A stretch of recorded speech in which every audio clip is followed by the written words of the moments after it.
All right, Shaun. Thank you, Mr. President. All right, so people have been talking about civilians carrying weapons and how we can have some mutually assured destruction thing where if some crazy dude comes into a movie theater, the whole place will just firing squad him into the next week. And I do believe that in a certain extent. Statistically, the kind of shop that gets robbed the least are gun shops, surprisingly, I mean, I don't know how that works, and stores that allow people to carry concealed weapons. Because if you do allow a store to carry, like your shoppers to carry concealed guns on them, you have to keep a sign out front that says, people in the store may be carrying weapons, if they have legal documentation. If you walk towards that store and see that sign that says, people in the store have guns, and you say, robbing this store today. That's what I'm doing on my Wednesday. And you walk in there and try to rob that place and you get shot 30 times from everyone basically. Then that's your fault and that's defense. That's Darwinism right there. If you're gonna walk in, if you're gonna walk into Gunland and think you're gonna rob it, probably not gonna work. I mean, unless you're Bane or something. And I do believe, however, that we should ensure that people who own guns should be subject to strict tests to make sure that they're mentally capable of using a firearm and that they're knowledgeable with the weapon. I mean, if you're going to own a gun, I've fired guns my whole life. I haven't been a really gun-oriented family. And my father, who is also like a gun nut, will tell you, anyone who owns a weapon should know how to use that weapon, because that's a gun. That fires a piece of metal thousands of feet per second. And that could be directed at somebody. If you don't know how to use that, then you're really playing with fire. And that's why people should be allowed to have guns in public, strap their belt if they want, but they should know how to use that and should be mentally capable of using that.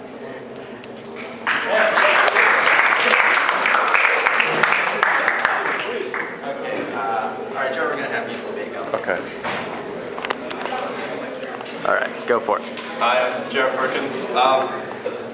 I'd like to address a few points. People are saying that banning guns might prevent, gun-related things like that. Criminals will always be able to get guns. Someone talked about the black market earlier. There's a reason it's called the black market. It's because no one can find it. So criminals are still going to get guns, and then banning guns is just going to prevent people who can deter those criminals from hurting us from getting guns. So banning guns just makes us all less safe. I don't think it's a good idea. I might be a little biased on this. I am pro-gun.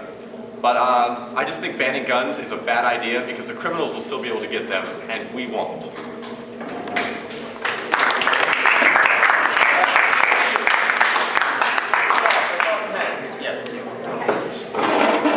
Okay, my name's Emily. I'm a junior.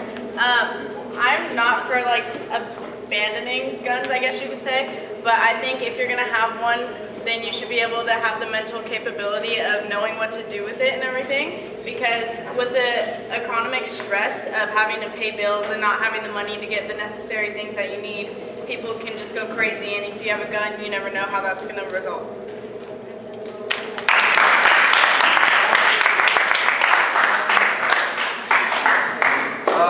Also, I have another point. If you have a gun, like what she said, you gotta be mentally normal. What if you were under stress or something? I think the suicide rates would go up a lot higher. You do something like, oh, I want to die today. See, normally you can't die because there's nothing to die from. There is stuff like knives and stuff, but you're not gonna go there. Let's just say you have a gun in your hand. What are you gonna do? Shoot yourself. So, suicide rate would go higher.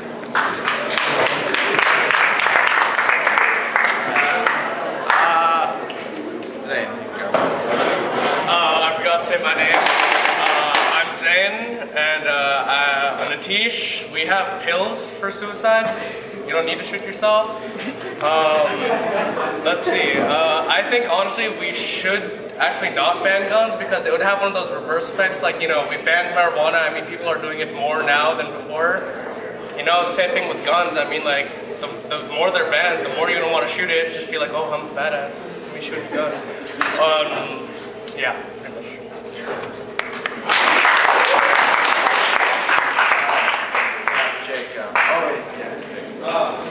So a lot of economic issues.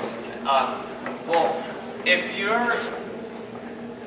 you're that deep in an economic issue to where you might get so stressed out that you're going to shoot someone, you obviously don't have enough money to purchase a gun in the first place. Guns are very expensive. If you don't have enough money to provide for yourself and buy food, water, and the necessities, you don't have enough to buy a gun, and that situation will never happen.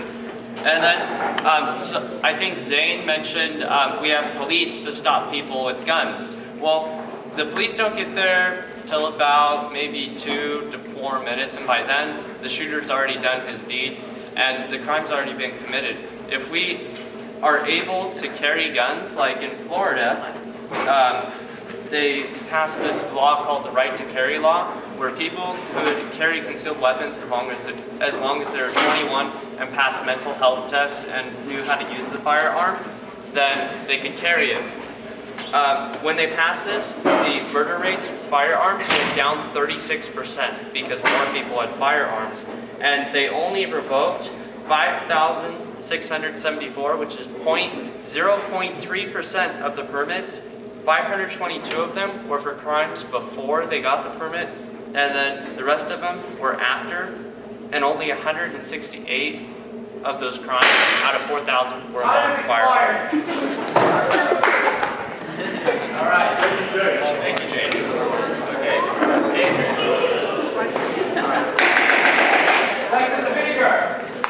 Hi, I'm Adrian, and I'd like to point out that you keep bringing up the mental test, like the mental health test, and there's a lot of people that can go crazy within the course of a few weeks due to some events occurring.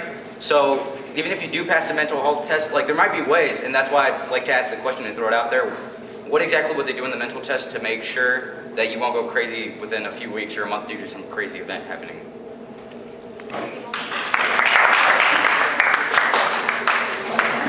To add on to this point, not just that, but there's also people who are seemingly normal. Like the guy from the Batman premiere, he got a full scholarship to college and he was practicing to be a neurosurgeon. And he still went crazy and just shot everyone up in the theater. So you can't just go off the test.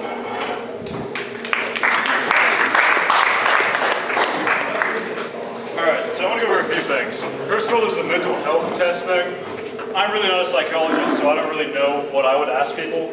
But that guy, James Holmes, he didn't go crazy overnight. In fact, he sent a story of a man who went crazy killing a bunch of people to his school psychiatrist, and they didn't see a red flag with that whole thing. So I think we need to be more cautious of who's owning guns and not really the whole test thing. I mean, we just really need to open our eyes to that whole thing. And Jarrett said about the black market, and I would like to refer to my good friend Ronald Reagan on this one, who once said, as long as there are guns, the individual that wants a gun for a crime is going to have one way or another to get it. The only person who's going to be penalized and have difficulty is a law-abiding citizen who wants it for recreational use, who then cannot have it if he wants protection, the protection of a weapon in his home to protect his family. Basically, if you drifted off and didn't really listen to any of that, Ronald Reagan, who did fight off Martians from an invading force towards Earth, happened, saw the movie, says that people should be allowed to own weapons if they're going to use them for safety, which I'm going to use it for safety. And like Jarrett said, if someone really wants a gun to commit a crime, they're not going to go to a gun shop, because every gun that's sold in a gun shop has a licensing number and is easily trackable by the police. They're going to go to the black market. And if you ever watch Breaking Bad, the main character gets an unmarked gun, which costs a lot more money on the black market, because that way, when he goes off and kills Gus Fring, no one's going to be able to find out who did it. So, Dude, spoilers. long story short, banning them is not going to help. There's a black market. You can get babies on the black market, mind you. They're still going to do that.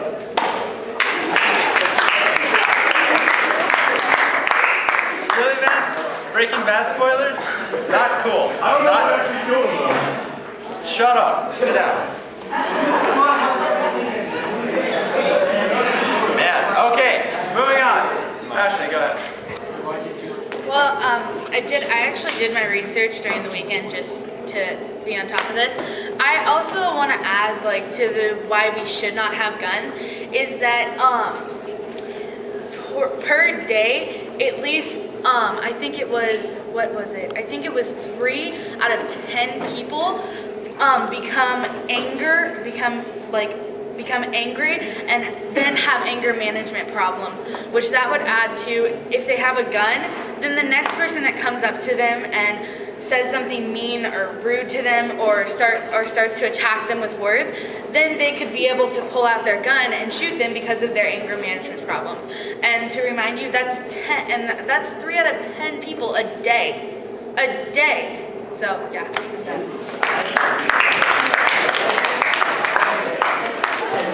All right, thank you. Who else like to speak? All right, Adrian. And I'd like to say that Second Amendment or not, like Shaun pointed out, Ronald Reagan was good. He was a good president, but a lot of the time he's a Republican and they're very constitutional. And the Second Amendment, when that was created, when the Constitution was created, I really doubt, because during the time the most high-tech gun they had was a little rifle with a bayonet at the end. They didn't have assault rifles and AK-47s in their houses. And I doubt that George Washington, he didn't even write the Constitution, I'm being stupid. Okay, Jefferson, thank you. Okay, I doubt that he knew that people were going to have those things inside their houses for fun and recreation.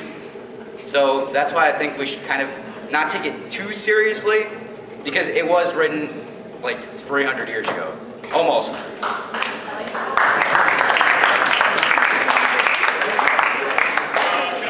Question, kind sir?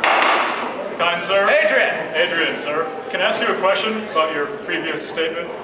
Okay, so are you aware that the typical musket or bayonet or whatever back then had a bullet 3 to 4 times the size of an average assault rifle today that would literally blow apart a ribcage and spill out their organs like a balloon? Okay, I think that, whatever like death velociraptor rifle you would call that, is kind of on par with today's thing. And I don't think every citizen who wants a gun is going to go out and buy an assault rifle any more than anyone who wants a car is going to go out and buy a Ferrari. I mean, come on.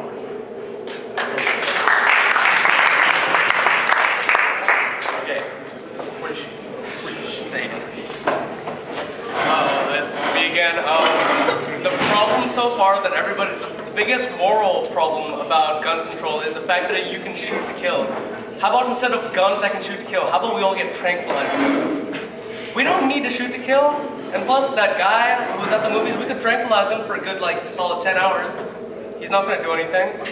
And, I think, somebody was talking about economic issues before. I mean, it's the duty of the government to protect us. So, we get Social Security, we should get, a tranquilizer gun along with it. You know? Okay.